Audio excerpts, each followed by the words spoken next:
Primero que nada, quería darles las gracias a todos por venir, gracias por acompañarnos, me da mucho gusto verlos a todos, me da mucho gusto que tuvimos que cambiar de tanta gente y el cariño que nos dan. Muchas gracias por venir. Pues por primera vez en 7 años estamos en un desayuno para los inversionistas. Indify es un administrador de activos digitales y fondos alternativos, ¿no? Hemos hecho deals como el Airbnb, que a muchos les distribuimos a los X, hemos hecho varias inversiones en SpaceX, pero realmente el fondo que más nos gusta es el de cripto y es del que más les queríamos platicar, ¿no? Y, dato curioso, todos los que llevan más de 3 años, todos los clientes que han invertido con nosotros van arriba, todos los que llevan en cripto más de 3 años en Super Loco van arriba, vamos a ver si siempre me gusta. Siempre empiezo con este disclaimer, se me hace súper importante. Los activos volátiles son los activos digitales, son muy volátiles y tienen mucho riesgo. Nunca inviertan más de lo que puedan perder. Pues nadie puede predecir el futuro, ¿no? Cuando invertí en SpaceX yo no sabía que venía una pandemia y cambian las teorías. Entonces, siempre el disclaimer, no quiero vender lo que no es. Alto riesgo, alta volatilidad. Ahora, un poquito hoy lo que tenemos en mente es, no queremos hacer un comercial, ¿no? Quería traer a gente que sabe mucho del tema, platicarles de temas que les sean interesantes y relevantes, ojalá aprendan algo, ojalá les guste un poquito más cripto después del día de hoy. Y básicamente el itinerario que tenemos es Salo, nuestro CFO que lleva con nosotros 2 años, trabajaba en Ciudadanos, les va a dar una super 3 minutos de burocracia porque nos vamos a mover de entidad y luego ya seguimos con las cosas interesantes y más entretenidas. Y el plan es acabar 10 en punto, veamos cómo está. 10 en 5. Hola a todos, ¿cómo están? Mucho gusto. Gracias por venir y me da mucho orgullo compartir con los demás panelistas que están aquí. Esto, pues más que nada es para los inversionistas, los que no le hagan tanto caso. Pues ¿por qué necesitamos una nueva entidad? Prácticamente la razón principal es nos da muchas mejoras operativas. La nueva entidad es una LTD en las Islas Vírgenes Británicas, BVI. Ya estamos certificados para el GP, el General Partner, se convierte en el Investment Manager, como un Investment Manager registrado con la Comisión de Servicios Financieros. Y tenemos la licencia del Professional Mutual Fund, que nos deja ya manejar más de 100 millones. Y pues realmente no cambia nada, comisiones, liquidez, marca de agua, tesis, estrategias, proveedores no cambia. Lo que sí nos da es más libertad para operar con derivados en diferentes mercados que pues, nos dan un edge más importante para nuestro rendimiento. Un valor agregado que les queremos dar ahorita al movernos es una nueva plataforma de administración donde van a poder ver sus inversiones en tiempo real, rendimientos, diferentes ratios y cosas por el estilo.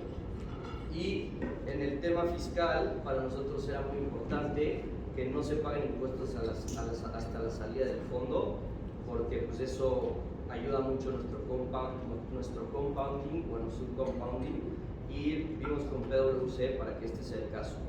Y pues los siguientes pasos, yo me voy a poner en contacto con ustedes para que yo haga la carga pesada y ustedes tengan como un seamless transition y todo salga súper bien. Y pues de la nueva entidad básicamente es eso, y los dejo por un nivel nuevo. Pues, Matt y yo nos conocimos hace 7 años en un Crypto Book Club. En su momento Matt estaba trabajando en un High Frequency Fund, donde hacía trading. Después Matt trabajó en Banktrick, uno de los bancos más grandes de Liechtenstein. Él puso el sistema de custodia de activos digitales, cofundó Sixtant, que ha hecho más de $15 millones en trades, y está en nuestro comité de inversión y es socio. Los dejo un poco a que les cuente hoy sobre estrategias cuantitativas. Clicker. Sí.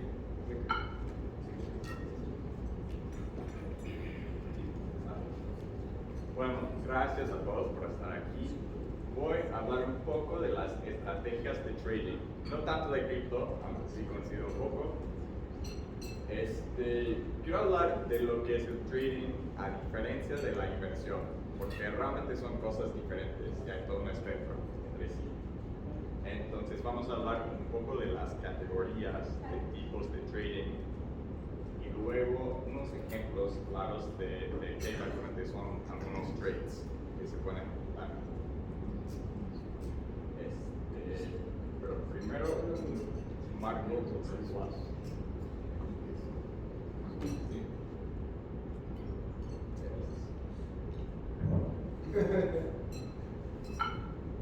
Sale pues, para categorizar a la actividad financiera podemos pensar en términos de horizonte temporal y fuente de ventaja. Es que los inversionistas claramente son personas que invierten normalmente a largo plazo y con base en fundamentos. Entonces, ¿cómo se ve algo que tiene más que ver con la estructura del mercado? Eso sería más los proveedores de servicios, que serían corredores, bolsas, bancos, así. Y por el lado de trading, también se enfoca más en la estructura del mercado que en los fundamentos de los activos. Entonces ahí tienes a los HFTs, los market makers y también los fondos cuantitativos.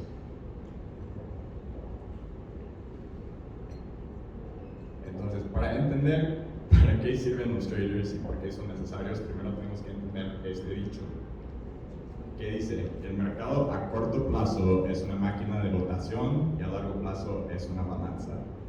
¿Qué quiere decir? Quiere decir que el mercado a corto plazo no siempre es racional.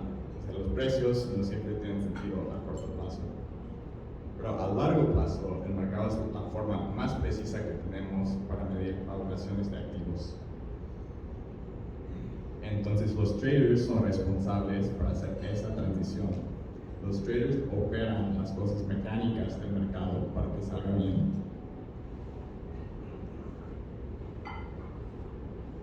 Y algo poco intuitivo es que la forma dominante de trading normalmente no tiene que ver con pronosticar el precio, sino tiene que ver con cosas más como diferencias de precio entre distintos activos y cosas mecánicas como falta de liquidez. Entonces, tenemos a los traders a un lado y los inversionistas al otro lado. Todos conocemos inversionistas como Warren Buffett. Voy a poner algunos traders que a lo mejor conocen, a lo mejor no. Por el lado más extremo del espectro, tenemos a Alexander Gromov, que es un matemático ruso, y descubrí recientemente que es el que paga más impuestos en el Reino Unido. También es un dato interesante. No sé si habla bien de su inteligencia o mal, de su preparación financiera. Pero él es responsable en sus mercados por una gran mayoría del volumen transaccional. Así que hay todo un mundo por detrás de los inversionistas que es muy importante y muy rentable. Y tenemos a Jim Simons, que tiene el fondo de Renaissance Technologies, que es de los hedge funds más exitosos de los últimos 50 años. Es un fondo completamente cuantitativo, que significa que él no toma decisiones discrecionarias, sino que hace fórmulas y otro tipo de algoritmo para decidir qué comprar y cuándo. Desde luego tenemos actividad ahí también que se puede categorizar así, que no vamos a estar revisando. No todo lo que está en ese espectro necesariamente está bien. Por eso me voy a enfocar más en la zona ahí resaltada, que sería el espectro desde el trading a los inversionistas. Bueno, para concretar un poquito, voy a hablar del arbitraje como un ejemplo del tipo de trade más puro, que tiene que ver completamente con la estructura del mercado y nada de fundamentos. Entonces, digamos que tenemos un activo como el Ethereum, que se cotiza en pesos mexicanos a 30,000. Y luego tenemos el mismo activo en mercados de dólares, que cotiza a 1,520. Se darán cuenta que aquí hay un tipo de cambio implícito entre los dos, para pesos y dólares. Entonces, si vemos que el tipo de cambio no coincide exactamente con el tipo de cambio implícito, hay una oportunidad de arbitraje. El papel que juega un trader aquí es justo corregir esa falta de coherencia de los precios. Entonces, ¿qué hace un trader aquí?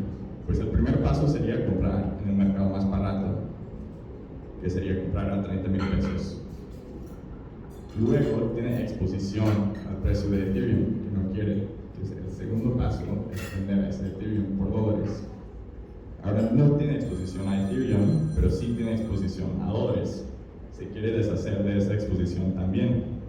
Entonces vende sus dólares y le regresan 30,400 pesos. Así tiene una rentabilidad de 400 pesos. En este ejemplo, lo más importante es que el trader realmente es un proveedor de servicios. Como un actor financiero, no está realizando ningún tipo de inversión, no tiene tesis sobre el precio, solamente está realizando cosas mecánicas para hacer que el mercado sea más correcto. Ahora, el arbitraje sería el ejemplo del más simple y más puro del lado de trading. Pero entre sí hay todo un espectro de estilos de trading que existen.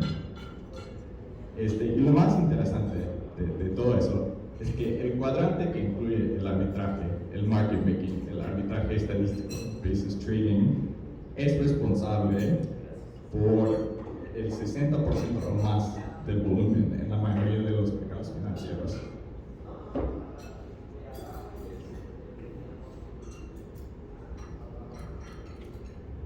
Bueno, el siguiente ejemplo para analizar un poquito más sería de un basis trade.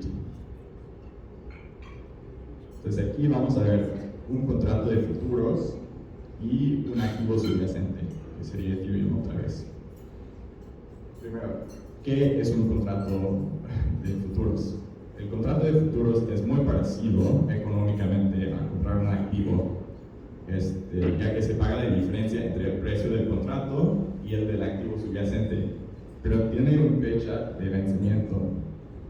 En esa fecha, las contrapartes que entraron en el contrato tienen que intercambiar la diferencia en el precio desde el inicio del contrato a esa fecha de vencimiento. Así que, tal cual como si compras ETH y sube $10 de precio, si compras un futuro de ETH y sube $10 de precio, ganas de $10. Al revés también. Lo interesante del futuro y su propósito en un mercado financiero es que reduce mucho la necesidad para colateral, así que es mucho más eficiente. Es más eficiente porque uno solo tiene que poner el colateral para cubrir la diferencia entre los precios, en lugar de tener que poner todo el colateral para comprar el activo subyacente. Entonces, en ese ejemplo, alguien tendría que poner $10 en lugar de 1,000 para comprar ese ETH. El efecto que tiene esa dinámica de la estructura del mercado de los futuros significa que la diferencia en precio entre el futuro y el activo subyacente es básicamente una tasa de interés. porque representa la oportunidad de liberar ese colateral. Entonces, un trade muy común que se hace con los futuros se llama un cash and carry. En un cash and carry, uno toma una posición corta en los futuros, una posición larga en el activo subyacente. En este caso, uno tomaría su posición corta a 1010 y su posición larga a 1000 y gana el spread, que sería $10 ahí. Igual como el arbitraje, pues no hay exposición al precio, se trata completamente de estructura del mercado, así que no es una inversión, es un trade. Hay otra variación de ese trade que es un poquito más interesante, ya que se trata de algo que se llama backwardation. Backwardation es cuando los futuros se cotizan a un precio menor al activo subyacente. Esto puede pasar si hay mucha demanda para shortear los futuros, si hay una falta de liquidez. Ahí el trade es básicamente lo mismo, pero al revés. Entonces uno toma una posición larga en los futuros y cortan en el activo subyacente. Lo interesante es que eso es muy difícil de hacer si uno no tiene el activo subyacente. Entonces hace que ese trade es muy difícil de corregir normalmente. O sea, ese spread, cuando empieza a pasar, es muy difícil corregirlo. Entonces los fondos que ya tienen Ethereum, ya tienen Bitcoin, ya tienen esos activos subyacentes, tienen una oportunidad ahí para ganar ese diferencial. Y lo más importante es que esas oportunidades pasan más en mercados menos maduros, mercados que tienen menos liquidez. Por lo tanto, vemos muchas oportunidades así en cripto. Para resumir, o sea, ojalá que me hubiera dado tiempo de repasar por cada una de esas estrategias a la mitad, pero nada más quería orientarlos un poco a que hay todo un mundo que está por detrás de la inversión ahí que hace que los mercados funcionen. Gracias.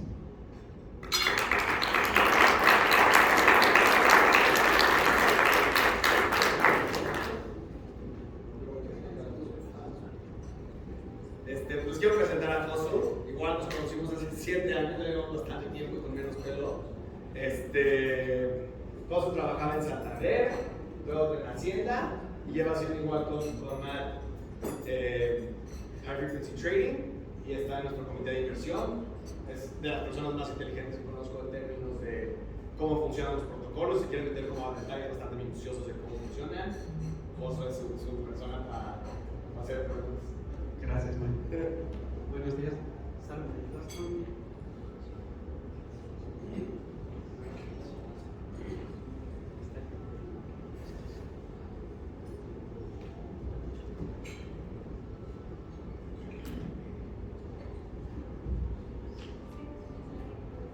Bueno, buenos días. Gracias por venir a todos. Mi presentación va a ser del Miner Stackable Value o MEV. ¿Quién de aquí ha escuchado hablar de este tema? ¿Puede levantar la mano? Va, buenísimo. Los que no han escuchado, no se preocupen. Si quieren, aquí podemos ver la reacción de Moy cuando le dije que iba a hablar de MEV. Me dice, te mamaste con MEV. Hay como 8 personas aptas en México para esa plática. Entonces, lo que yo quiero es que hoy pues, haya otras 40 más, ¿no? En México, que por lo menos mi idea con esta presentación sí es un tema muy técnico, pero es un tema muy interesante. En cripto se está hablando mucho de este tema, sobre todo cuando están saliendo nuevas blockchains. Entonces, lo que me gustaría es que la siguiente vez que escuchen hablar de este tema, pues sepan más o menos hacia dónde va. Y de hecho, para que vean que es un tema tan técnico, yo le dije, voy a hablar de Miner Stackable Value. Y ya cuando me empecé a preparar la presentación, me di cuenta que el consenso ya ha cambiado y ya no es Miner, sino Maximum Stackable Value. Esto se debe a que está relacionado con los mineros. Inicialmente, todas las blockchains, las transacciones las validaban mineros. Empezó Bitcoin, después Ethereum y así, y realmente todas. Sin embargo, últimamente han empezado a salir blockchains y las transacciones las validan, se llaman validadores, ya no se minan. Entonces, para hacer un poco la definición más extensiva, se cambió el término de miner a máximo. Entonces, ¿qué es Miner Stackable Value? Esta es una transacción, no se preocupen, sé que la letra es pequeña y hay muchas cosas, pero les voy a explicar lo que pasa aquí. Llegó un trader, metió 2.000 Ethereum y en la misma transacción sacó 4.000, ganando más de $3 millones en una única transacción. ¿Cómo es esto posible? Bueno, pues esto ocurrió en DeFi. DeFi hay exchanges centralizados, como conocen Bitso, Coinbase, y luego hay exchanges descentralizados. El más importante es Uniswap. Lo ven aquí, no sé si leen, pero ahí dice Uniswap. Entonces, Uniswap sacó su versión 1, muy interesante, totalmente revolucionario, pero se dieron cuenta que había errores, tenían que corregirlos, sacaron la versión 2 y la versión 3. Y la versión 2 y la versión 3 están operando en paralelo. Entonces, un trader, realmente estoy hablando de trader, pero si ven aquí dice bot. Entonces, estas no son personas, son programas de computadora que están analizando las transacciones que están ocurriendo y encontró una oportunidad gigantesca. Entonces, ¿qué pasó aquí? Llegó con sus 2.000 Ethereum y los cambió por 300 Bitcoins en la versión 2 de Uniswap. Y después, en la misma transacción, esto es importante porque es arbitraje puro, no hubo riesgo. En esa misma transacción se fue a la versión 3 de Uniswap y esos 300 Bitcoins los cambió por 4.000 Ethereum. Por lo tanto, metió 2.000 Ethereum y sacó 4.000. Entonces, esto es el MIBI. Entonces, mi intención con la charla de hoy es explicarles por qué ocurrió esto y cómo ocurren estas cosas. Entonces, me gustaría empezar un poco para que entiendan el tamaño del mercado, ¿no? Esto es el valor mínimo, 687 millones de oportunidades. Esto es solo en la blockchain de Ethereum y es tomando una definición muy estricta de MIBI. Sin embargo, en la realidad probablemente se hayan producido más de 1.000 millones de oportunidades relacionadas con MIBI. Lo que sí vemos es que está altamente correlacionado con el volumen en los mercados. Entonces, fueron 450 millones en 2021 y 200 millones de dólares de oportunidad relacionados con MIBI en 2022. Aunque ven que la cifra está bajando, realmente lo que vemos es que el MIBI, a medida que el uso de DeFi va creciendo, el MIBI también va creciendo. Lo que pasa es que en 2021 pues el volumen fue un outlier, hubo muchísimo volumen, pero yo creo que en el siguiente bull market, sin problemas, van a pasar los 1.000 millones en un año de oportunidad de MIBI. Entonces, como les comentaba, Uniswap representa ahora mismo la mayor parte de estas oportunidades. Este tema es un tema interesante. Como les decía, MIBI viene del Miner Extractable Value. Y entonces, más adelante van a entender por qué, pero esta cifra es muy importante. ¿Qué porcentaje se divide entre los traders de estos bots que ven y qué porcentaje se va a los validadores o a los mineros? Ahora mismo 2/3 se lo quedan los traders y los mineros se quedan 1/3. Sin embargo, yo creo que cada vez los mineros van a ir llevándose más. Y, bueno, pues ETH es el rey indiscutible. Casi todo el MIBI ocurre en ETH y en el 95% de las transacciones ETH está involucrado de un lado de otro. La transacción que les enseñé era Bitcoin contra ETH, por ejemplo. Entonces, ¿qué es el MIBI? Ya sé que empecé como por la mitad o por el final.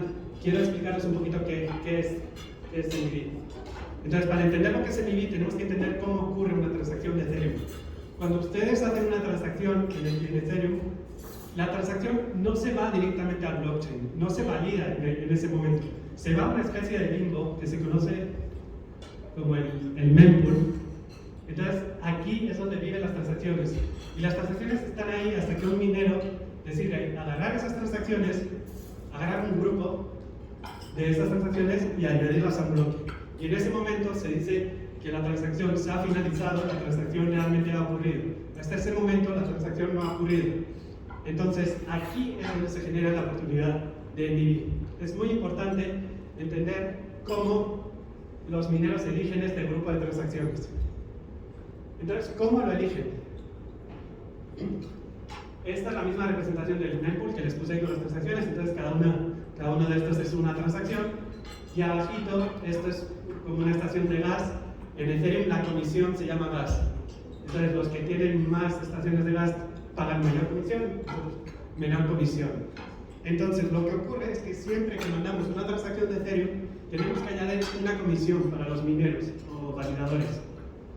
Entonces, en el mempool se genera una especie de subasta en el que los mineros van a tomar las transacciones que pagan mayor comisión.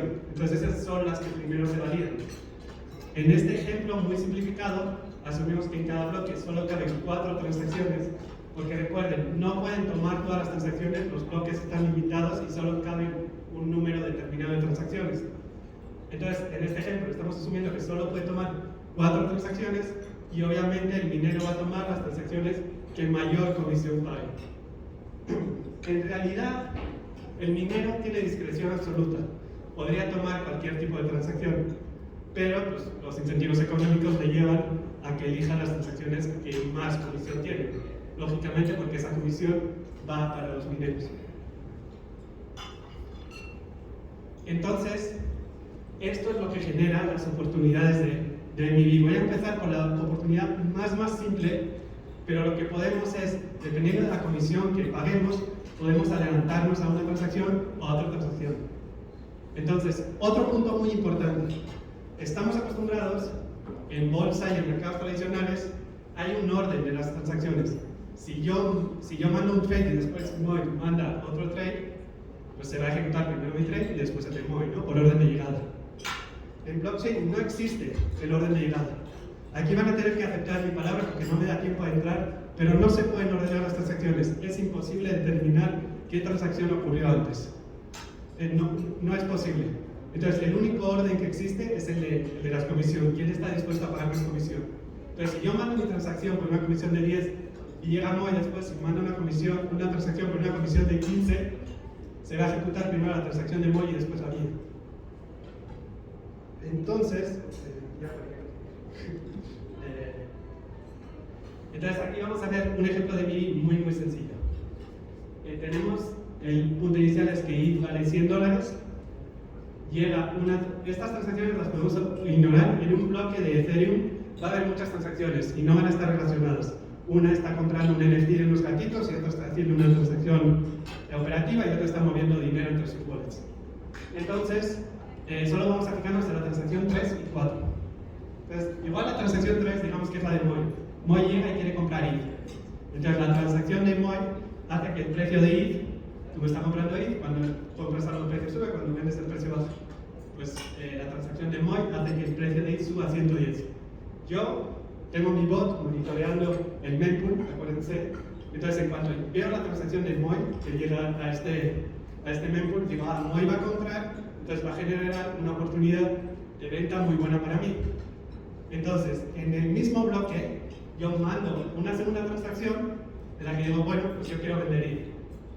ETH en Bitso, en Coinbase, en todos lados sigue valiendo $100, entonces yo puedo vender ese ETH en el blockchain, en DeFi lo puedo vender por 110 porque MOI acaba de mover el precio y luego yo lo vuelvo a recomprar en un exchange centralizado, de forma que yo gano $10. Estos $10 es el MIB. Como ven, es arbitraje. Vamos a hablar de arbitraje on-chain o arbitraje sobre blockchain. Entonces, este es el ejemplo como más inocente de MIB, porque realmente hay una oportunidad mucho más interesante. Es que, como les dije, imagínense que en bolsa yo puedo saber que MOI va a comprar ETH y digo, muy bien, pues me adelanto y compro yo antes. En bolsa esto es imposible, ¿no? Se llama front running. Imposible, es ilegal, ¿no? Entonces, sin embargo, en Ethereum esto es posible. Se llama un sandwich attack, porque aquí está la transacción de MOI y arriba, en rojo, está mi transacción. Entonces digo, bueno, MOI va a comprar ETH, pues muy bien, me adelanto, compro yo primero el ETH, se lo vendo a MOI a un precio más caro y luego, como si eso no fuera suficiente, además aprovecho que MOI volvió a bajar el precio y meto otra transacción atrás. Entonces esto se llama un sandwich attack. Se llama attack, aquí arriba, porque realmente está aprovechándose un poco, es un ataque, ¿no? Porque MOI está recibiendo un precio más caro y yo me estoy aprovechando, estoy extrayendo como utilidad de MOI. Entonces, cuando escuchan el MIB, normalmente lo escuchan con una connotación negativa. Y lo escuchan con una connotación negativa porque ocurren este tipo de cosas que realmente, mientras esta transacción anterior está trayendo eficiencia al mercado, porque estamos viendo que subió el precio y realmente queremos que todos los precios estén más o menos alineados, en esta transacción realmente el precio sigue estando alineado y MOI consiguió una operación peor. Estoy poniendo como ejemplo a MOI, pero a MOI no le ocurre esto porque hay maneras de evitarlo. Entonces, el MIB siempre es como el juego del gato y el ratón. sale una nueva oportunidad de MIB y luego encontramos una oportunidad de taparlo. Sin embargo, no hay una forma absoluta de solucionarlo. Este es como, me salté una slide, este es el final. Entonces, ¿se puede evitar el MIB? La respuesta corta es no, siempre va a existir MIB. Entonces, cuando escuchen, esto es una de las cosas que sí analizamos cuando sale una blockchain, y realmente ahí puedes ver qué tan dispuestos están los fundadores de la blockchain a mentir. Porque hay muchas que dicen, no, mi blockchain no tiene, o sea, te protege de MIB, no puede haber MIB. No es posible, con este diseño no es posible evitar el MIB. Sin embargo, hay ciertos métodos para mitigar, y estos métodos que se pueden usar para mitigar, pues tienen ciertos trade-offs o ciertos compromisos. Como les digo, Vitalik, el fundador de Ethereum, está muy interesado en el tema, ha hecho ciertas propuestas, todo el mundo está investigando de qué se puede hacer para reducir esto, pero al final el MIB no siempre es malo. Aquí tenemos un punto súper importante. En blockchain se pueden tomar préstamos descentralizados. Una parte muy importante de los préstamos descentralizados es que tú pones cierto margen y si tu posición cae por debajo de este margen, tienes que liquidar esa posición para que el protocolo no quede descolateralizado. Entonces, estos bots de MIB también se encargan de este tipo de liquidaciones. También la censura de transacciones, que parece algo malo, pero también se ha usado la censura de transacciones para bloquear transacciones de hackers, por ejemplo. Entonces, tú puedes, en el momento en el que, como les digo, si no existe un orden, si tú estás monitoreando el mempool y ves que el hacker manda una transacción, tú, como se llaman white hat, o como hackers de sombrero blanco, hay como momentos muy interesantes donde si tú pagas una comisión más alta te puedes adelantar al hacker y bloquear sus transacciones. Entonces, hay cosas muy interesantes dentro de MIB. Y dentro del arbitraje, que es realmente donde más volumen está ocurriendo, pues es arbitraje entre distintos exchanges descentralizados. Incluso la versión 2 y la versión 3, como vimos al principio, bueno, cross-chain también. Entonces, se puede hacer arbitraje entre la red de Ethereum, por ejemplo, y la red de Avalanche, o la red de Solana. Entonces, como ven, el MIB, quiero ya cerrar mi presentación diciéndoles que es un tema muy importante. Cuando se están diseñando nuevas blockchains, es algo que se está teniendo en cuenta, que se está viendo porque tiene al final que ver con la usabilidad de la propia blockchain y los protocolos de DeFi. Entonces, se va a seguir hablando mucho y les aseguro que después del día de hoy lo van a ver porque sí es un tema del que se está hablando mucho. Igual hasta ahora lo veían y lo ignoraron. MIB, ¿qué será eso? Ahora espero que, bueno, por lo menos tengan como una noción básica y si quieren seguir investigando, la verdad es que es un tema fascinante. Muchas gracias.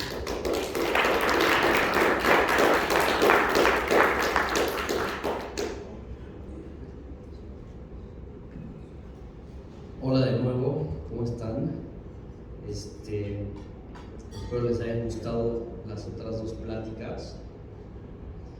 Y yo hoy les vengo a platicar algo un poco más light. Y quiero platicar de esto porque esto fue lo que a mí me llamó la atención de temas criptográficos en un principio. Yo estudié en el ITAM, como buenos nerds de economía en el ITAM, este tipo de cosas nos gustan. Entonces, pues bueno, les quiero platicar hoy de finanzas descentralizadas o DeFi. ¿Qué es esto? ¿Por qué lo necesitamos? Bueno, es un sistema financiero paralelo que se ha construido por ahí en los últimos 3 años sobre blockchains, como lo platicó Josu, que tienen contratos inteligentes. Estas son Ethereum, estas son Avalanche, y un poco lo que quería con esta plática es explicarles por qué lo necesitamos y aterrizar un poco lo que explicaron los demás oradores para que pues realmente veamos cómo funciona, qué pasa. Entonces, hablemos primero de cómo funciona un sistema de finanzas tradicionales, ¿no? Casi siempre es custodial. Yo le doy, o Alex ahí tiene su dinero en BBVA, con el que nos va a invitar algo al rato, pero pues todos sabemos que BBVA no tiene el 100% de mi dinero, ¿no? Pero al final hay sistemas, hay reglas en papel, hay leyes que hacen que se regulen estos sistemas.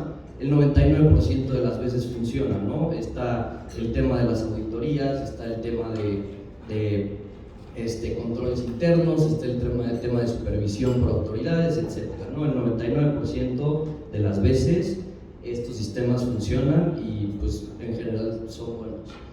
Pero pues hablemos un poco de las finanzas descentralizadas también.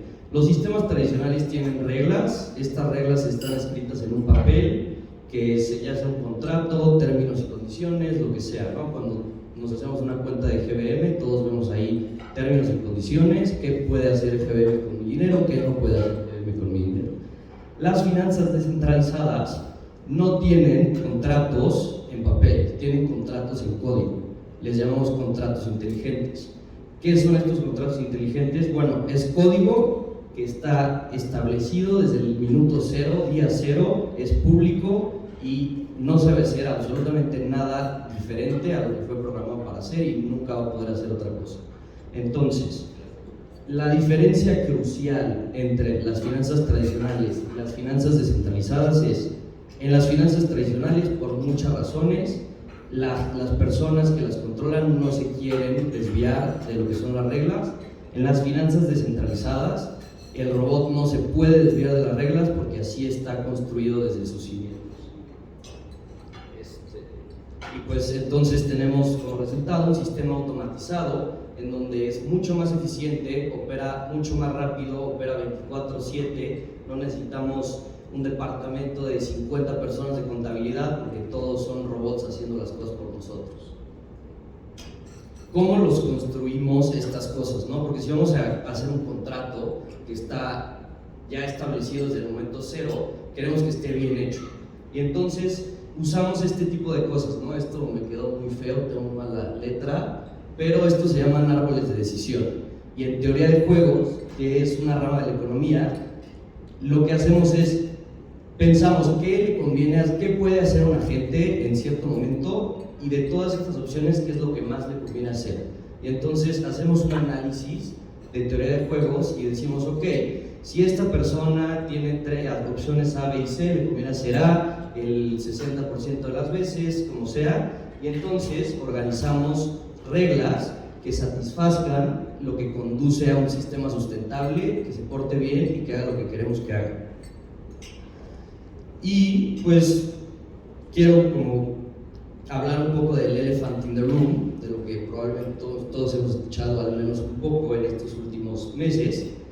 FTX era un exchange centralizado de activos digitales y el mismo dueño de FTX tenía un fondo que se llamaba Alameda Research.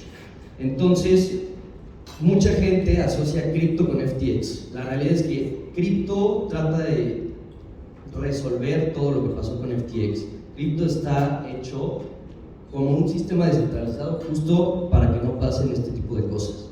Porque al final, pues lo que pasó, a grandes rasgos, se robaron la lana. En el papel decía, tú no puedes agarrar mis depósitos para nada más que lo que yo te dé permiso.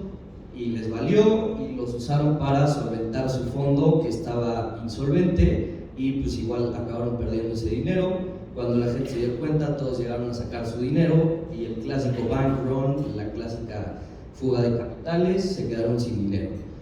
Este fraude es mucho más parecido al fraude de Enron, donde hay contabilidad gris, donde no hay controles corporativos, donde hay como gente shady haciendo cosas shady, y la realidad es que no tiene tanto que ver con cripto, tiene más que ver, o sea, la única parte que realmente se relaciona con cripto fue como hasta cierto punto de incompetencia por parte de los reguladores de hacerse responsables de este tipo de entidades, ¿no? Porque Sam Bankman-Fried se sentó en la oficina de Gary Gensler, el chair de la SEC, 40 veces, le dio dinero a todo el mundo y nadie se dio cuenta pues, que estaban haciendo esta y varias otras cochinadas.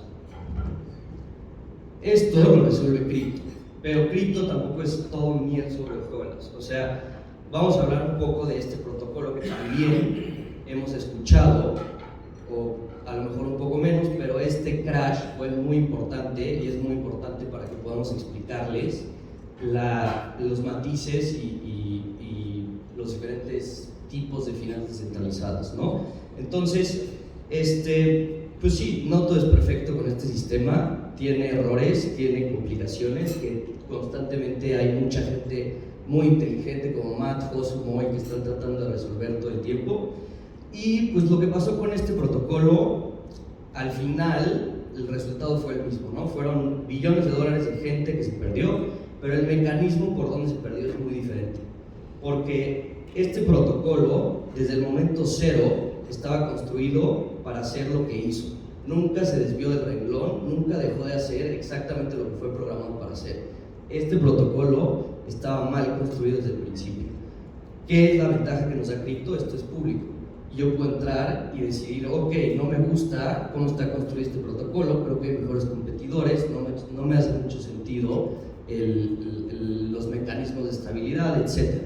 Y tan prueba de eso es algunos de los pocos inversionistas que pudieron venir se acordaron de esta carta, ¿no? El mes de marzo, que entregamos el 5 de abril, explicando un poco por qué no nos gustan justo los mecanismos de estabilidad de este protocolo. Entonces, pues a grandes rasgos, la opinión de Moy, esto es muy similar a un Ponzi, dicho y hecho, 33 días después se colapsa el protocolo por completo. Y pues ya terminado lo malo, yo en vez de enseñarles lo bueno, en vez de platicarles de lo bueno, les quiero enseñar cómo funcionan estas cosas, ¿no? Entonces aquí estoy en Uniswap, un poco lo que platicaba el Josu. Este programa es como un exchange, pero tiene una tecnología un poco diferente que apoya a las monedas que tienen muy poca liquidez. Entonces yo ahorita tengo aquí mis 4 Ethereum en mi cuenta, ¿no? Pero pues Ethereum es un poco volátil, vámonos a algo un poco más tranquilo, ¿no? Vamos a cambiar por oro. Vamos a cambiar tantito por oro.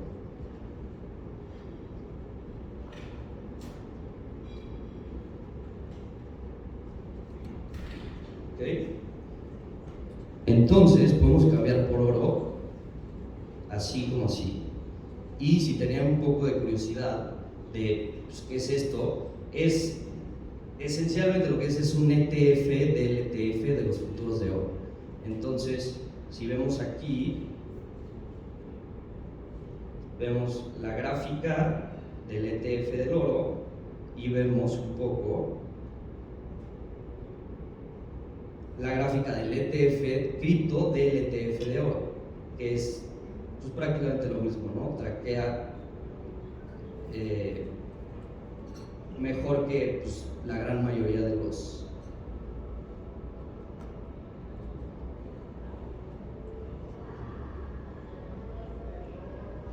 en precios, en movimientos, traquea súper bien. Pero pues el oro está un poco aburrido, ¿no? Vámonos ahora a dólares. Vamos a cambiar algo más grandecito a dólares. Y así, como nada, no hay un order book, no hay nada, no me tengo que meter 45 minutos de espera que se llene mi orden, la liquidez es inmediata y es instantánea. Entonces ahora ya tenemos dólares, ¿no? Aquí podemos ver cómo ya nos están dando nuestras moneditas y todo lo podemos ver aquí en el blockchain. Es público, es para que todos lo vean y es absolutamente instantáneo, ¿no? Entonces todo lo que yo haga con esta cuenta es traceable, es pues de hecho hay muchos analytics, esta cuenta es todavía muy joven para tener analytics, pero pues tienes básicamente una analytics de portafolio personal gratis, automatizado on-chain. Entonces ya tenemos un poco de dólares. Vamos a ver nuestros dólares, pero pues tener dólares parados ahí tampoco está padre, ¿no? Entonces, ¿por qué no los metemos a un fondo que da créditos revolventes sobre colateralizados? Entonces vamos a meterlos a este fondo que nos va a estar dando un rendimiento, aquí lo podemos ver el rendimiento, por prestarle a gente, justo como los préstamos que decía de liquidaciones de Josu, en el momento en el que la persona que dejó su activo para colateral en el préstamo que yo le voy a dar, baja su precio por abajo de la tasa mínima de interés que me va a dar este programa, lo van a liquidar unos robots en un segundo y me van a dar mi dinero más un interés, el mínimo interés que me están ofreciendo. Por el otro lado, yo me puedo meter a pedir prestado. Y aquí pues vemos como un poco la diferencia de tasas. Hay tasas variables, hay tasas estáticas y pues ya el riesgo que queramos tomar. Y estos solo son dos de los muchos programas que hay. Por ejemplo, aquí tenemos un hedge fund donde la gente puede subir estrategias de trading algorítmico y un robot lo hace automáticamente, todo es público, todo es, o sea, podemos ver qué está haciendo cada hedge fund en cada minuto, metiendo nuestros contratos de blockchain. Aquí nos podemos meter y todo es transparente, todas sus transacciones por tipo, etc. Y pues no acaba ahí, ¿no? O sea, no es puras finanzas, vamos a divertirnos un poco, también podemos apostar con cripto, con nuestra misma wallet, sin ningún problema. Ahí le hubiéramos apostado a Mahomes todos. También, algo que hablaba un poco Josu de staking, ¿no? Los validadores son los que dan la prueba de participación para poder ser contadores en el programa. Yo quiero tener Ethereum, pero pues quiero agregarle un extra, ¿no? Entonces se lo presto a alguien para que se convierta en un validador y me dé un rendimiento extra en Ethereum sobre mi Ethereum. Entonces puedo tener un doble rendimiento a cambio de como un periodo de menos liquidez. Y pues las aplicaciones son infinitas, ¿no? Aquí podemos ver un Twitter descentralizado, en donde la gente lo pongan con DeFi porque la gente puede monetizar. ¿Cuánto dinero no se quedan las disqueras, YouTube, Twitter del revenue que traen los verdaderos creadores, que son los influencers, lo que sea? Aquí ellos pueden monetizar el 99% de su revenue, ellos solos, sin ayuda de nadie. En estos protocolos no pueden banear a nadie porque son descentralizados. No hay nadie que tenga el suficiente poder para decir, pues no me gusta lo que dice el presidente del país más importante del mundo, entonces lo baneo y adiós. Y pues estas son muy pocas de las cosas, de las tantas cosas que se están haciendo con DeFi. Todos los días hay nuevos creadores. Ahorita, como les va a contar Moy, todos los días hay más dinero invirtiendo en este tipo de cosas que creemos que son súper necesarias y pues son súper eficientes. O sea, esto es muy importante recalcarlo, son mucho más eficientes que, por más que Lulu, la contadora que lleva muchos años en la empresa, pues Lulu no puede tradear en milisegundos, ¿verdad? A menos de que tengan una Lulu diferente ustedes que yo, pero y sí, estos protocolos no son chiquitos, o sea, sus revenues son impresionantes. En 2 años y cachito están trayendo todo desde $400 millones a $2.5 billion en revenue, que pues, o sea, complicado encontrar una empresa en todo el mundo que haya tenido esa cantidad de ingresos en 2 y cachito años de operar, ¿no? Aquí vemos Aave, donde estamos dando los préstamos sobrecolateralizados, Uniswap, donde cambiamos por oro y por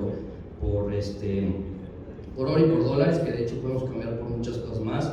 Hay acciones tokenizadas, Tesla, Facebook, etcétera. El mercado es 24/7. Si ya cerró el mercado de Nueva York, yo puedo comprar cripto. Si ya cerró el mercado de Hong Kong, yo puedo comprar Tesla en cripto. DYDX, un mercado de derivados que es muy amigo del fondo, que lo conocen muy Josu y Matt. Y Filecoin, este es uno interesante, es como un Google Cloud descentralizado. Es mucho más complicado que se pierdan tus datos porque está esparcido por millones de computadoras por todo el mundo. Y pues un poco lo que yo quería que se lleve de esta plática es que pues sí hay mucho ruido, ¿no? Está FTX, está UST, está el Scam A, está el Scam B, pero la realidad es que no, o sea, ese ruido realmente esconde un poco este tipo de cosas que son muy buenas, son muy interesantes, son muy eficientes y que realmente funcionan, ¿no? Han sido resilientes a través de todas las crisis, todos los hacks, etcétera, lo que sea, han sido resilientes, nunca se ha perdido dinero, nunca se ha desviado el contrato porque pues no se puede desviar. Y pues las valuaciones como que no nos cuadran mucho, ¿no? Es un sistema que promete muchos múltiplos más de eficiencia que el sistema tradicional, y las valuaciones son nada, ¿no? Son 0.5% lo que es el sistema. El top 5 de market cap de las empresas de servicios financieros más grandes es 2 trillones. Muchas de estas, el top 5 de muchas de estas protocolos son 9 billones. Entonces, pues si algo yo quiero que se lleven de aquí es que hay mucho ruido en cripto, pero hay cosas muy buenas, y pues Josu, Matt, Moy, yo, en cualquier momento estamos aquí para que cualquiera nos pregunte, y nosotros con mucho gusto guiamos a quien sea de qué es lo que nos gusta, qué vemos bueno en diferentes lugares y todo lo demás. Y pues ahí termina mi plática y los dejo con Moy, que es el...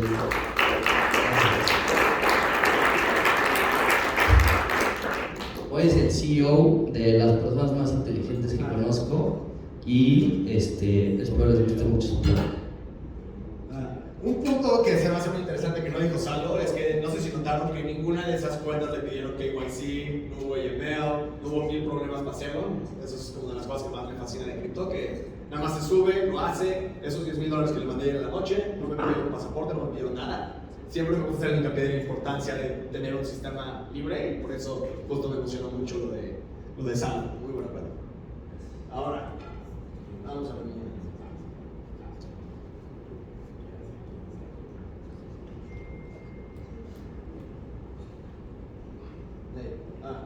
Venga. Entonces, primero que nada, a mí me tocó la peor plática de todas. Lo que más odio en cripto es poderme hablar de precios, pero lo que todos quieren escuchar es de precios. Es de las tragedias de mi trabajo. A mí lo que más me gusta es estar platicando con Matt, con Josu, con Salo, con mis amigos de, oye, ¿qué son los nuevos protocolos? ¿Qué es lo que nos emociona? Porque la verdad del asunto es que al final del día, hoy vamos a hablar de precios y de los ciclos. No es lo más importante, porque todo esto sigue la tecnología fundamental. Pero al final del día somos humanos, y los humanos pues, hacemos lo que queremos y nos movemos en masa. ¿No? Entonces, pues, ¿qué son los ciclos? Josu de hecho hizo esta plática hace 4 años, hizo esta gráfica, ¿no?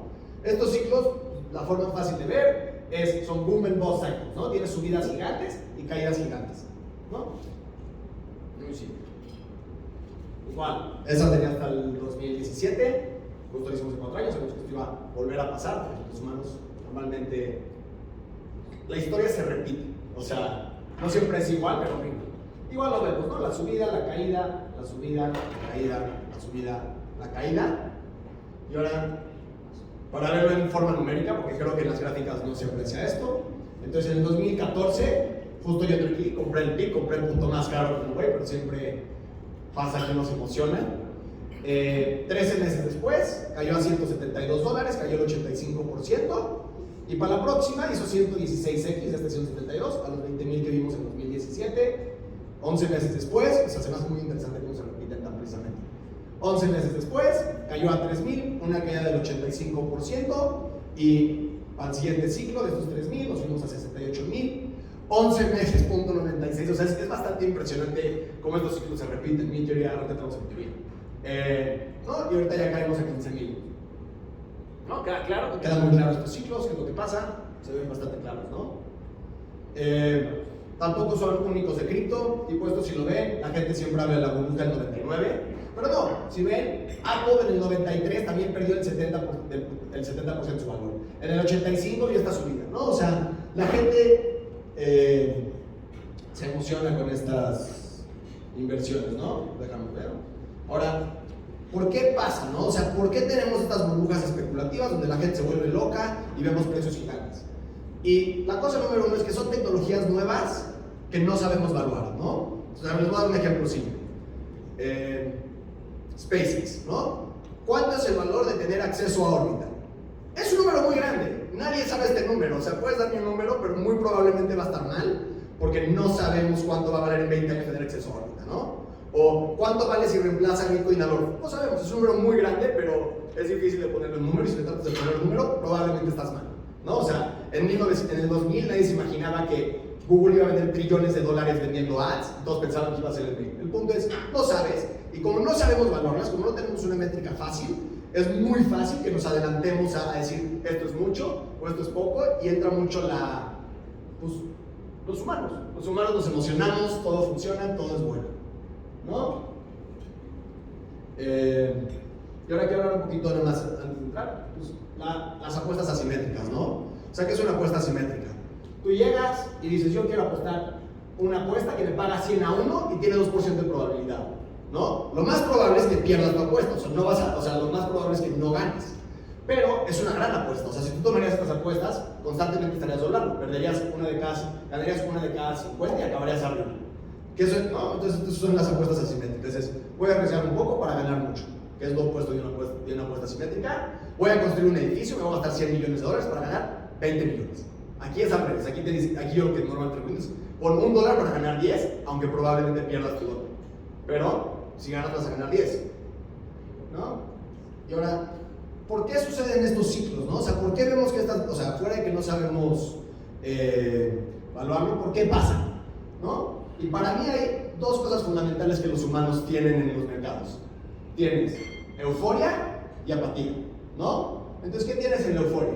La euforia es cuando todo está subiendo, el mundo es bueno, cripto va a solucionar todos los problemas, el año pasado iba a solucionar a los huérfanos, todo era bueno, yo era el más inteligente, qué buenas inversiones, todos estamos felices, todos los gobernantes están felices, todo funciona, la gente tiene FOMO, quieren comprar, no importa el precio, méteme ahorita, todos están emocionados, ¿no? Y básicamente, ¿por qué está subiendo el precio? Tienes más compradores que vendedores, muy simple, ¿no? O sea, tienes gente emocionada, más compradores que vendedores. Ahora, ¿qué es la apatía? Exactamente lo mismo, pero al revés. Moy es un güey, no sabe nada, cripto no sirve de nada, son puros Ponzi, son puros scams, es una basura, misma moneda, o sea, el protocolo de Bitcoin sigue siendo igual que hace 18 meses, no ha cambiado nada, Ethereum sigue siendo lo mismo. Lo único que ha cambiado es la euforia y la apatía. ¿Dónde está la gente y los sentimientos que sienten que los demás le comunican a su alrededor? ¿No? Bastante, creo que todos lo sentimos, ¿no? Me encanta este meme. Bitcoin es 60,000, todos quieren, todos están emocionados. Bitcoin en 20 no sirve. Mientras más caro, mejor es. Bastante interesante cómo los humanos jugamos estos juegos. Un poco lo que dijo Matt, supongo que estuvimos platicando y me robé ese juego también. En el corto plazo, los precios son una votación y en el largo plazo son una báscula, ¿no? Y es mi idea. Cuando está subiendo con esta gente que está volviendo loca, ¿verdad? Vemos las subidas gigantes en meses. Y ahora, cuando vamos a ver cómo va la votación, yo aquí justo entré cuando están en 10 billones. Me acuerdo perfecto, y si algún día va a llegar a valer como 20, que valía 30 en su momento. Y lo vas viendo fuera de los ciclos, veamos a largo plazo. Se fue de una industria de 10 billones de dólares, que no era insignificante, o sea, no estamos yendo de una base cero, a una industria que hoy vale $1 trillón 10 años después. Entonces, muchas veces caemos en estas manías de, oye, no sirve, es una basura y todos estamos realmente votando con emociones. Pero cuando te sientas es, tomemos una vista a largo plazo, no veamos esto a 1 o 2 años, veamos esto a 10 años, ¿no? Y vemos como constantemente esta subida está muy clara. Es una tecnología que sí es revolucionaria, que sí tiene usos, que la gente sí usa, o sea, es literal, es lo que dice Josué Mer, es billones de dólares de gente transaccionando, ves lo de Uniswap, son reales, sí están, nada más, no está la euforia. Mucha gente se confunde con la euforia,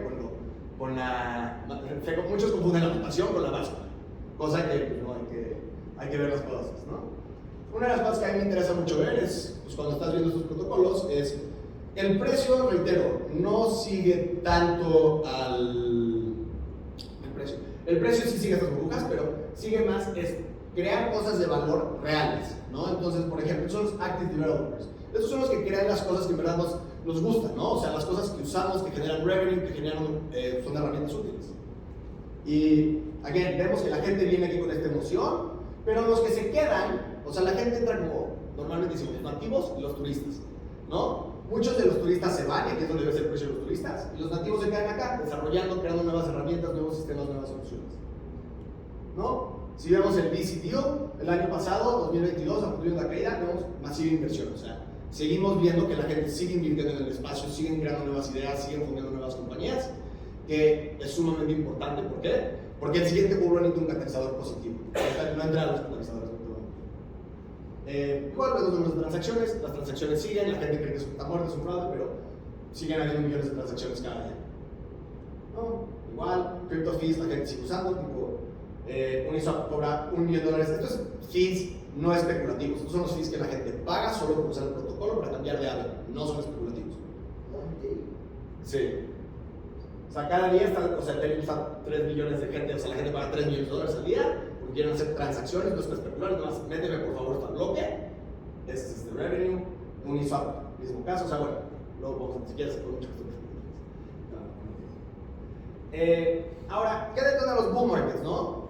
Y normalmente cada bull market tiene un catalizador nuevo, una nueva idea, una nueva tecnología que emociona y captura la imaginación de la gente, ¿no?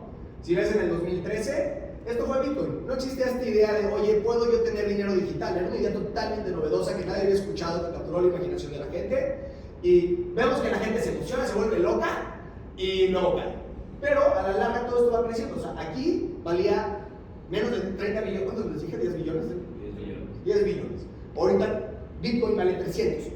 ¿No? O sea, este crecimiento sí está ahí. Tiene la burbuja, pero lentamente empieza a instalarse toda la base real de uso, ¿no? Entonces muchas veces pensamos que es un scam, no, dale tiempo y estas cosas se van adoptando. 2017 también, vimos Ethereum, ¿se acuerdan? Salió Ethereum en el 2016 y vimos todos los cycles, ¿no? En Ethereum había 0 aplicaciones en el 2017 y había millones de gente levantando millones de dólares para invertir en proyectos. La mitad fueron fraude, la mitad salieron cosas muy padres como Uniswap, capturó la imaginación y eso es esto, mismo caso, ¿no? Y en el 2021, pues, ¿cuál fue el catalizador? Empezamos a ver las aplicaciones de DeFi que sí funcionaban y vimos todos los NFTs, ¿no? Algo que nadie se imaginaba, pero pues la gente estaba tradeando fotos de changos por millones de dólares. La gente le gusta, la gente lo usa, ¿quiénes somos para decir que no es válido? ¿No? Entonces la pregunta es, oye, ¿qué trae este siguiente ciclo? Cada ciclo tiene, entonces vamos a ver un poco. Cada ciclo, ¿cómo pasas de aquí a aquí? Pasas de la euforia a la apatía con un catalizador negativo. ¿Qué es un catalizador negativo? 2013, Mt. Gox se robó el dinero de todos y ahí pasó de ser buenísimo a una basura. 2021 fue lo de FTX, vimos que se robaron el dinero, empezaron a caer las cosas y fue un catalizador negativo que volvió a la gente de más compradores a más vendedores. Como hay catalizadores negativos, hay catalizadores positivos, ¿no? Y entonces, cuando estás en apatía, ¿qué es lo que más pasa? Es básicamente, cuando acaba esto, pasan dos cosas. Uno, se tienen que acabar los vendedores. Llega un momento donde ya no hay más gente que venda, ¿sabes? O sea, ya los que tenían miedo ya vendieron el año pasado, ya se fueron, dijeron ya es una basura. Eventualmente se acaban los vendedores, o sea, ya no tienen bitcoins para vender, ¿no? Entonces, parte 1.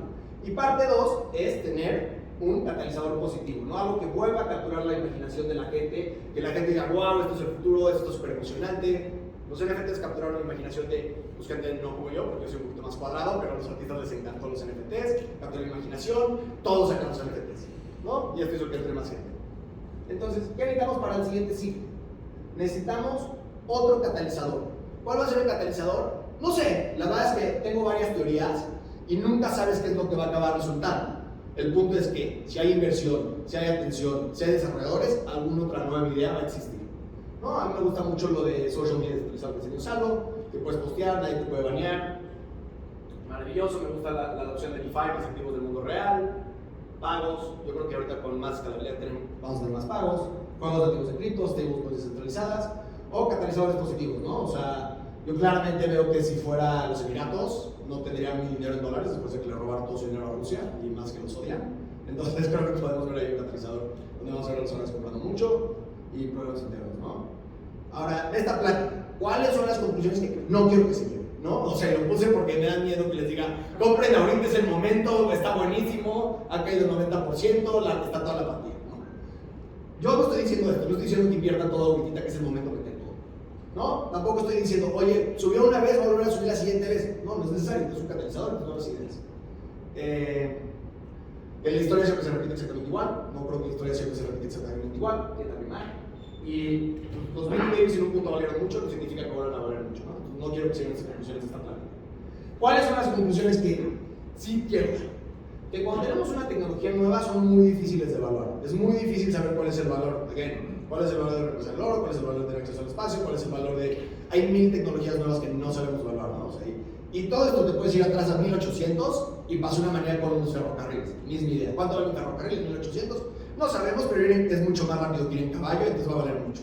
Y tenías las manías que luego creaban, ¿no? Si ves, de hecho es interesante, si siempre ves estas manías, son los que crean luego los millonarios más grandes. Además, uno se acuerda, hace 10 años era una basura que no producía dinero y solo perdía encargo. Y hoy es de los más ricos, y Tesla no servía, y hoy es de los más ricos. Siempre pasa este ciclo que si ves a la gente más rica de ese momento de la historia, tienden a ser gente que hace tecnología que es difícil de evaluar. Pueden verlo en cualquier momento, son los más ricos, ahora son. Hoy, claro. Y otra cosa que les puedo decir ahorita, no estamos en euforia. Les puedo decir que ahorita la gente no me está marcando, no, toma mi dinero ahorita, ya estoy desesperado. No me está pasando eso ahorita. Les puedo decir que pueden comprar hoy un Bitcoin vale un tercio de lo que valía, si quieren, o sea, con lo que compraban antes uno, hoy compran tres, no es euforia, estamos en un momento de depresión, donde como antes todo se veía, hoy nada sirve. Y generalmente es buen momento, ¿no? O sea, compra cuando todos venden y vende cuando todos compran. El chiste es comprar barato y vender caro, no comprar caro y vender barato.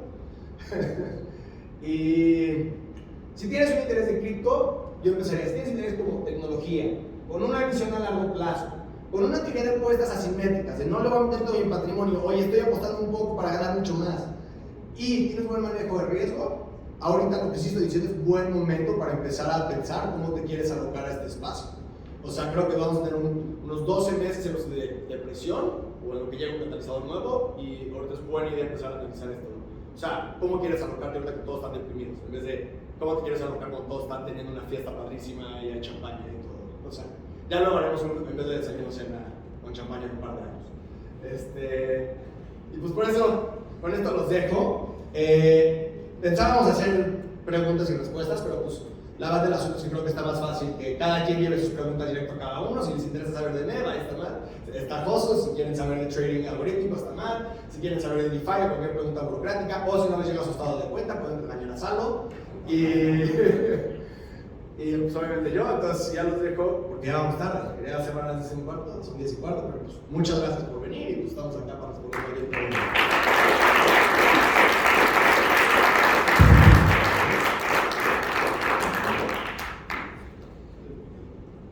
Listo, al menos que tengan preguntas ya. ¿Quieres? ¿Ya? Francis, dale. Sería interesante escuchar las preguntas porque todos nos ven. Hagamos eso, hagamos. Si todos tienen tiempo, hagamos una. A ver, los que se quieran ir de citas, no los quiero amarrar, o sea, quiero ser consciente de su tiempo. ¿No? Pues va a venir. Sí, Sí. ¿Sabes? Para ver, porque luego van a preguntar a ver qué pasa.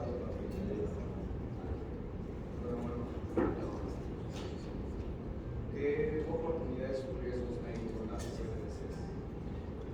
No se escuchó la pregunta. ¿Y qué oportunidades o riesgos se ven con las monedas digitales del Banco Central? A ver, para mí, siento que es como, de mi lado idealista, ¿me escucharon? Bueno, de mi lado idealista, odio las CBDCs, porque es una forma de control gubernamental, que van a entrar, te van a frenar tus transacciones, te la van a hacer el problema. Ahora, de mi lado como un hedge fund manager, digo, es lo más bullish que hay, vendrá una fortuna de dinero, si la sacan, sí, nos van a quitar libertades, pero va a subir el precio. Entonces me siento confundido en estas dos, o sea, creo que sería muy bueno para el precio y sería muy malo para los ideales de cripto. Eso es como yo lo veo. No sé si más vos con una idea. Teóricamente, Banxico está regalando una. Sí, ya también va a salir el dinar y van a sacar en Europa, o sea, ya hay 2 o 3 que están como bastante cerca de lanzar. Pero, pues, es malo para la libertad y bueno. Pero llevan 5 años bastante cerca de lanzar. Entonces, sí, es como la regulación de cripto, que llevan regulando cripto desde 2014 y todavía no hay un país con una regulación buena para cripto ni completa. Pues sí, o sea, ¿por qué esperaríamos que el gobierno sea competente cuando históricamente es incompetente? Chaval. El pool que dijiste donde entran todas las transacciones, ¿cuánto puede estar ahí una transacción antes de que el máximo tiempo que puede estar ahí detenida? Infinito, de hecho es una buena pregunta porque cuando no hay límite, o sea, creo que no, técnicamente. Entonces, a un extremadamente bajo puede quedar ahí. Exacto, de hecho es un problema cuando de repente sube por alguna razón, empieza a subir el precio o así. Si tú mandas una transacción y dices, bueno, pues para dar 10 o 15 es suficiente, pero está subiendo el precio y no es suficiente, y el precio sigue subiendo, puede estar una semana de transacción en el pool.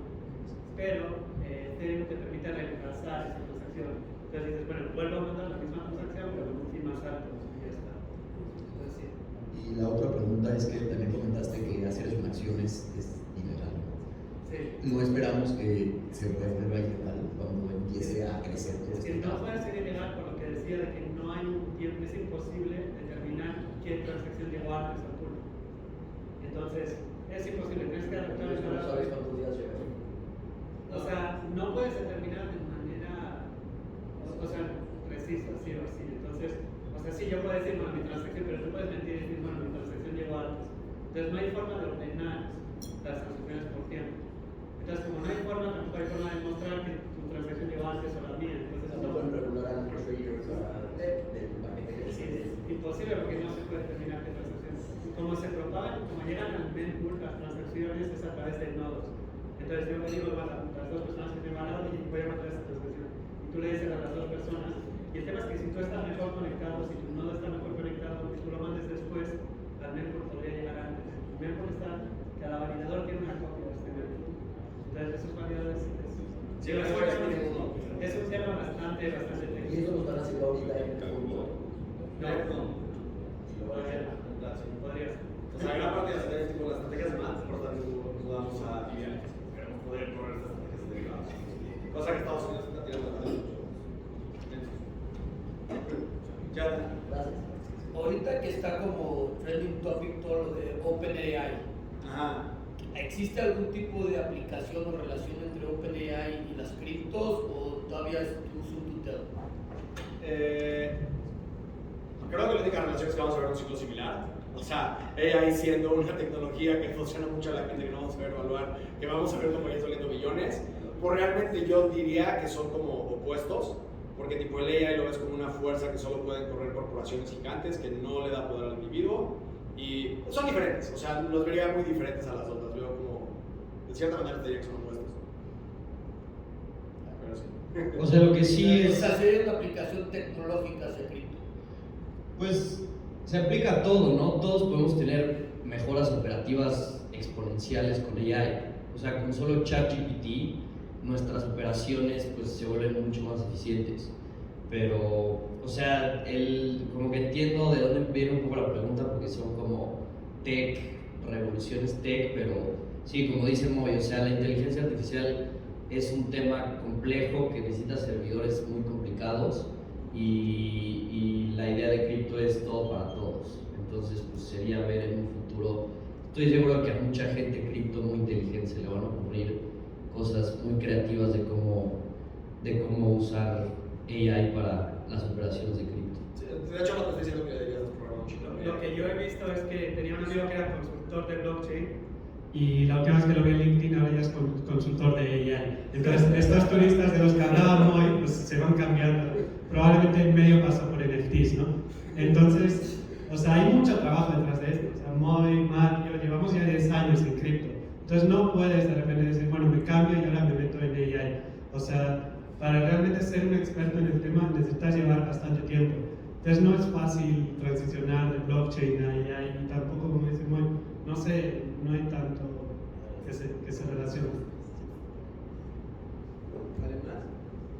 Muy, yo creo que a varios de aquí nos ha tocado 2 o 3 ciclos completos. Ajá. Aquí te parece, apunté bien. Sí. Del próximo ciclo que esperas, en las experiencias que tienes de que cae un 80% y vuelve a subir, como hemos platicado, no es lo mismo de tener $10,000 que baje a 2,000 o que tengas 100 millones que baje a 20, ¿verdad? Entonces, ¿cuál es tu expectativa en el próximo ciclo? ¿Su próximo ciclo va a ser todavía va en fondo? ¿Van a esperar ya más o menos un punto de salida? ¿Caes a irte a USDC o qué es lo que piensan hacer en el próximo? Entonces, 2 puntos. Uno, creo que el próximo ciclo, si lo ves, yo creo que Bitcoin va a subir menos porque es más maduro, pero vas a empezar a ver subidas mucho más fuertes en activos más pequeños. O sea, puedo ver o sea, obviamente creo que Ethereum va a subir más, creo que después de la Solana, creo que después de la Matic, o sea, creo que van a ser otras aplicaciones que van a subir mucho. Creo que Bitcoin no ya es como el blue chip conservador. Sí, básicamente eso es todo. O sea, creo que va a ser similar, no se va a repetir exactamente igual, creo que va a rimar el pasado, o sea, el futuro creo que rima muchas veces con el pasado. Pero no sea... ¿Vas a quedarte o vas a salir? Y vas A ver, este año, o sea, nada más, o sea, de hecho lo que me pasa es que normalmente sí bajamos el riesgo, o sea, si lo verías del fondo, ¿no? El 2022, 2021 hicimos 180% cuando Bitcoin hizo 60%, ¿no? Y luego lo puedes ver el siguiente año, 2022. Nosotros caímos como Bitcoin porque nos sacamos a mucho, o sea, sí sacamos del fondo, y entonces como que si ves el riesgo, es como bajamos el riesgo 3x, o sea, comparado con lo que viste antes relativo al índice. Entonces, el plan sí es sacar, pero te voy a ser honesto, a mí siempre me da FOMO sacar todo el dinero de cripto, porque digo, ¿por qué vas a apostar contra una tendencia, o sea, una industria que ha crecido 100x en 10 años? Cada día que no estás adentro es un riesgo. O sea, normalmente, it's not time in the market, it's time in the market. O sea, mientras más tiempo estás en el mercado, o sea, ¿sabes? ¿Para qué te haces? Con algo que te digo, sube el 90% del tiempo, cada día que estás afuera estás tomando un riesgo muy grande. Normalmente yo soy más como hay que acumular que hay que deshacernos de. Sí, yo tengo una duda respecto a regulación, si ves, ahorita medio se parece Witchcott y como que parece que hay una agenda para frenar el crecimiento de una industria que pueda dar mucha independencia a la gente y no entender tanto el Estado y por lo tanto no sé si eso es lo que quieren los gobiernos. Entonces, ¿ves algún tipo de riesgo? O sea, solo yo en lo personal solo veo riesgo por ahí, ¿no? Que queriendo proteger al inversionista o al consumidor, lo que están haciendo es perjudicarlo. Entonces, no sé si ves algún tipo de riesgo ahí o crees que la regulación es buena o cuál es como el tono que estás viendo que están tomando los gobiernos que le importa. Sí, totalmente, o sea, como un poquito los ciclos, ¿no? Como pasa, bueno, ahorita estás con Diego Victoria, como pasan los ciclos, antes el gobierno, es el futuro, es una basura, lo quieren regular. Ahora, ¿dónde yo veo que esto va a pasar? Cripto está construido para sobrevivir. O sea, todo el punto es de que cripto no necesita al Estado para sobrevivir y es imposible de apagar. Creo que Bitcoin, Ethereum, DeFi es básicamente imposible de apagar y por más que trate, ¿no? Luego puedo ver que hagan como ataques regulatorios, ¿no? Que digan, ya no te queremos en mi país. ¿Qué es lo que veo que pasa? Por ejemplo, México dijo, ya no queremos criptos, no nos gusta hace 5, dijeron hace como 4 años, no nos gusta, esto terrible, es una basura. ¿Qué hizo Binance? Agarró y dijo, muy simple, yo me muevo de México a Gibraltar y tengo un servicio de envíos. Entonces, mientras tengas un sistema financiero que te permita hacer transferencias internacionales, no veo que lo puedan regular al 100%. O sea, Bitso en México es ilegal, tiene un servicio de envío, lo mandan a Gibraltar y en Gibraltar compras Bitcoins. Estados Unidos quiere hacer lo mismo, caería en un problema similar de, ok, entonces ya no vas a dejar que hagan transferencias a Suiza. Tienes que frenar, o sea, en un mundo global es muy difícil frenar esto. Porque mientras más, es como nada, mientras más aprietas, más se les va a salir. Lo único que están haciendo es que, en vez de tener, o sea, por ejemplo, un error muy claro, FTX, en vez de regularlo acá, lo mandaron a las Bahamas o a Binance. Entonces ya no tienen el poder de regularlos porque al momento que ponen una regulación fuerte, lo único que hacen es se van offshore. A mí yo lo veía venir con el fondo. Yo dije, a ver, Estados Unidos se está poniendo funky, ¿Qué dice? Nos movimos a Libia y dijimos, mira, vamos a estar en una isla donde si nos quieren, nos dan nuestra licencia regulada y cumplimos con todas las leyes. ¿Y ustedes qué? Nada más hacer una transferencia a otro banco. No hay, ¿sabes? O sea, como que... Pero eso también te limita, porque si tú lo que quieres es que entre el dinero institucional y les pones candados, pues el puro retail no se va a explotar. Pero igual tienes fondos institucionales que están moviendo este dinero. O sea, sí puedo ver que van a tratar de limitarlo.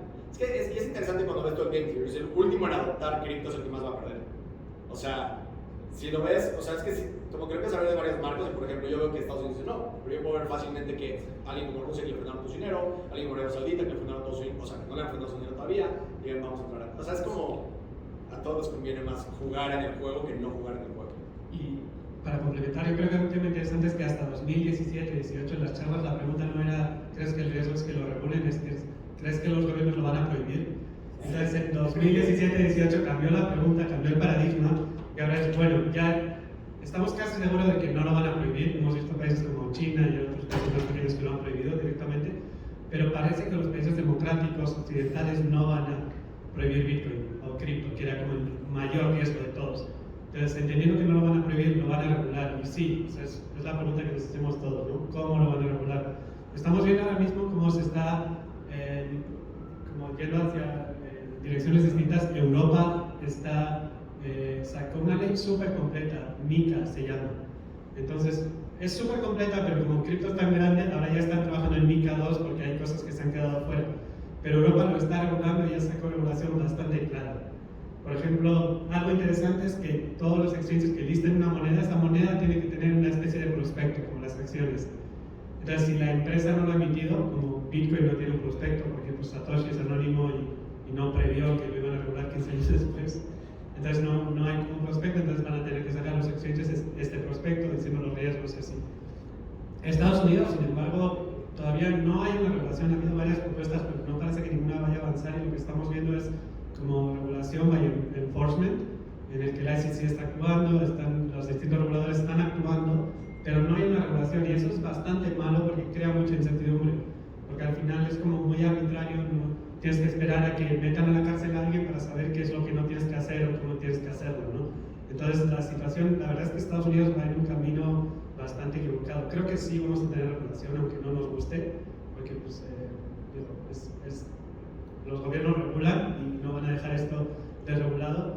Y quizás si quisiéramos ver hacia dónde va la regulación, creo que sí hay que fijarse en Europa y un poco Internet, ¿no? Internet salió en los 90, pero en los 2000 realmente se popularizó, los gobiernos intentaron regularlo y no regularon nada, no hubo regulación hasta 2020 casi, que ahora ya se está regulando, salió por ejemplo el tema de datos personales en Europa y bueno, que los países ya el tema de juegos online por ejemplo está regulado. Entonces creo que también es interesante los tiempos, ¿no? 20 años de sacar regulación que todavía tampoco es completo.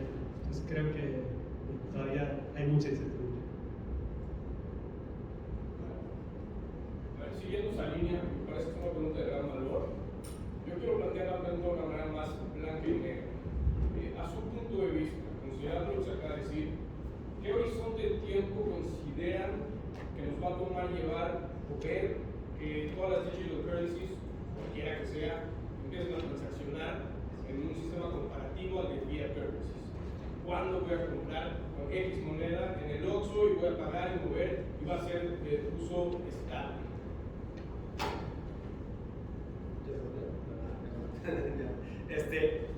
Entonces, históricamente el problema que ha habido con pagos es siempre la gente quiere usar más blockchain de lo que se puede. O sea, ¿no se acuerdan? Las transacciones en Ethereum hace 2 años valían $200, $200, 2017 Bitcoin tuvo el mismo problema, ¿no? O sea, las transacciones valían $200, $200 porque tienes demasiada demanda, es un champagne problem, lo que yo llamo, ¿no? O sea, demasiada gente quiere usar la red, entonces estos pagos pequeños no pueden ser procesados. Pero es un buen problema, ¿no? O sea, es decir, tanta gente quiere usar el producto que no nos damos abasto. Y justo este año, o sea, en este siglo, empezamos a ver como blockchains que tienen un throughput mucho más alto. O sea, que estás hablando que tienen 100, 200 veces más que Ethereum, hasta más. No sé bien. Y entonces, ya que estamos teniendo esta escalabilidad, nos permiten hacer transacciones de menor valor. Entonces, yo creo que esto lo vas a ver y va a ser muy obvio porque tiene ventajas muy claras. ¿A quién quiere pagar el 3% de su venta?